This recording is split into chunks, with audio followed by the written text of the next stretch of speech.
FM 92.7. Coming up this morning, hundreds of thousands of Ghanaian students begin WASI today, May 13, with a call for a malpractice-free exam as Ghana returns the regional examination timetable. Examination malpractice continues to be a problem. It makes it extremely difficult for us to assess the quality of education. Those who are caught aiding cheating will be severely punished. Also, the Ghana Police Service uncovers chilling violent crimes, including child trafficking, sexual exploitation, and suspected ritual murders. Nationwide crackdown ongoing.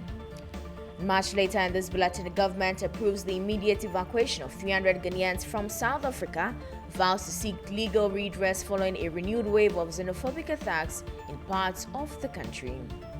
We're going to fight this legally. There's no law in South Africa that gives the mayor that right to say whatever he's saying. In fact, it's not only one country that is going, all the countries that we've taken their statements and then we've given it to the legal department to look at them.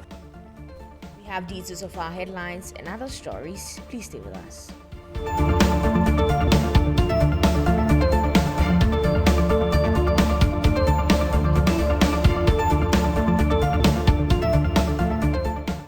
Thank you for staying with us. We're going to a first story now where the Ghana Police Service has revealed chilling details of a string of violent crimes uncovered across the country, including child trafficking, child sexual exploitation, and suspected ritual murder cases that have shocked the public's conscience.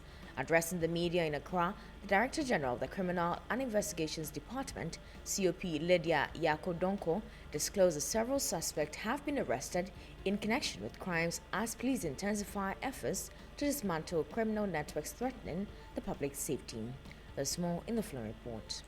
However, a more disturbing revelation was the arrest of a 25-year-old fetish priest at J. Krodia in the Central Region.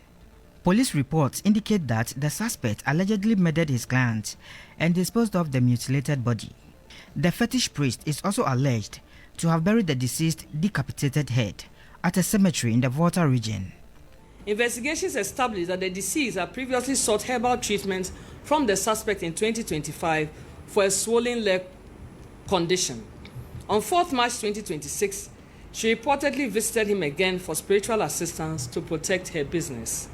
After consultations at his shrine, the suspect allegedly lured her into a nearby bush under the pretext of collecting herbs, where he attacked her from behind with a cutlass, killed her, dismembered the body, and concealed the remains in the bush before taking parts away.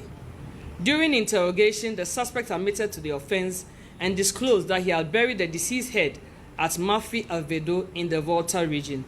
Police say they remain committed to making Ghana safer for all and are urging the public to volunteer credible information to help crack down on criminal activities within communities. Stanley Niblew, Police Headquarters, Accra. Away from that to some educational stories, as the 2026 West African Senior Secondary Certificates Examination for school candidates begin today, with hundreds of thousands of final year students across the country expected to sit for the exam. This year's examination marks a major shift in the conduct of WASI in Ghana, as candidates will, for the first time since COVID-19 pandemic, join their counterparts in Nigeria, Sierra Leone, Liberia, and the Gambia to write the examination under the regional timetable coordinated by the West African Examination Council. Ghana had, over the past 5 years, conducted a Ghana-only version of the examination following disruptions caused by the pandemic. Authorities say the country's return to the regional examination system is aimed at restoring full international coordination among member states of WAEC. On the back of this, the Ghana Education Service has issued a strong warning to heads of schools, teachers, and examination supervisors to ensure a more practice-free examination and environment as senior high schools begin the 2026 WASI papers today. Briefing the media, Director General of the Ghana Education Service, Professor Ernest Kofi Davis, said all supervisors and teachers who were cited for engaging in examination malpractice have been barred from participating in this year. Examination malpractice continues to be a problem.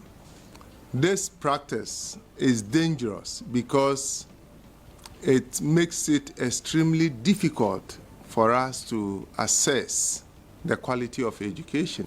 Those who are caught aiding cheating will be severely punished. I wish to remind heads of schools that are consistently cited for examination malpractice to change the narration this year or risk being changed. And that was the Director General of the Ghana Education Service, Professor Ernest Kofi Davis there. Now to some other stories. Government has approved the immediate evacuation of 300 Ghanaians from South Africa following a renewed wave of xenophobic attacks in parts of the country. The Minister for Foreign Affairs, Samuel Okudzeto-Ablakwa, announced that President John Dramani Mahama had granted presidential approval for the evacuation exercise as part of efforts to protect affected Ghanaian nationals. The evacuation decision comes amid renewed concerns of xenophobic attacks in South Africa, where foreign nationals and businesses owned by other African immigrants and migrants, including Ghanaians, have periodically come under attack. According to the minister, the affected Ghanaians had earlier responded to an advisory issued by the Foreign Affairs Ministry and registered with the Ghana High Commission in Pretoria for assistance and possible evacuation. Meanwhile, Ghana's High Commissioner to South Africa says government is initiating measures including seeking legal redress for the affected Ghanaians over there. We're going to fight this legally. There's no law in South Africa that gives the mayor that right to say whatever he's saying. So we're going to fight it. We're going to ensure that the right thing is done. What we want to ensure is that we ask the mayor under which laws are you giving them this deadline that they should move out from your area? What have they done? We are in the process of, in fact, it's not only one country that is going, all the countries that are involved. Together. We've taken their statements and then we've given it to the legal department to look at them. And the legal department tells us that there's no way he's going to. African Ambassadors Group has a legal department that we've given the. Some environmental stories. The Director of Operations of the National Anti-Illegal Mining Operations Secretariat, Colonel Dominic Boa, says the fight against illegal mining will target all individuals involved regardless of their political status or affiliation. He says all persons found and arrested for galamsey will be treated strictly as criminals without consideration. In the galamsey space, there's nothing like politics. We meet you there, we treat you as an individual who is committing a crime. And therefore, we don't want to veer into the arena of politics. Politics is for the politicians. But when we get to the galamsey ground, it is individuals who are committing crimes. Let me end up by saying that Diamos has done so well, and so far, we have achieved so much. Apart from the calm you see, behind it, we have arrested over 277 people from galamsey space. There are over 4,000 chamfans which have been destroyed from our water bodies. Currently, we are in the process of processing seized weapons. About 124 weapons assorted with majorly pump-action guns have been seized. That was the Director of Operations for the National Anti-Illegal Mining Operations Secretariat, Colonel Dominic Boa there. And finally, before we go, the Chinese contractor executing the 71.25-kilometer Enchi Elubo Road has incurred the displeasure of the Roads Minister for executing 5% of his contract despite the 80.2 million mobilization from government. Top Engineering International, a Chinese firm mobilized to site since December 2025, has not produced less work and is behind schedule. The Enchi Elubo Road, a major route for cocoa farmers and traders in the area, has remained in a deplorable state for years, with residents complaining about deep potholes, erosion, and transport difficulties. Previous efforts to rehabilitate the road, including the 2020 upgrade project, failed to address the challenges. The Roads Minister, Kwame Governs Agboja, who threatened to terminate the contract, has summoned the Chinese firm to appear in the ministry within a week to answer the unjustified delays. Those of you following us have seen the condition of that road and the conditions under which our compatriots who live on this road live.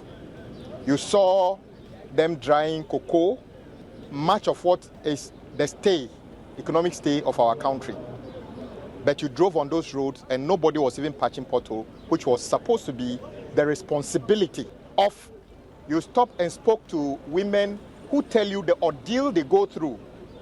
Some I cannot repeat here, some actually leading to death. And that is the reason the president prioritized this road as big push. This contractor has been on this road for ages, and it's not new, doesn't need to mobilize. He's always been here. The little drainage structures you saw, he did them long time ago. But even patching the gullies on the road, he would not do it. Frankly speaking, if not that, I've been advised by the Chief Executive of Highways that we need to give him a little bit time. And also, if not because of the fact that we paid this contractor 80.2 million Ghana cedi mobilization. In the past, government stopped paying mobilization simply because of something like this.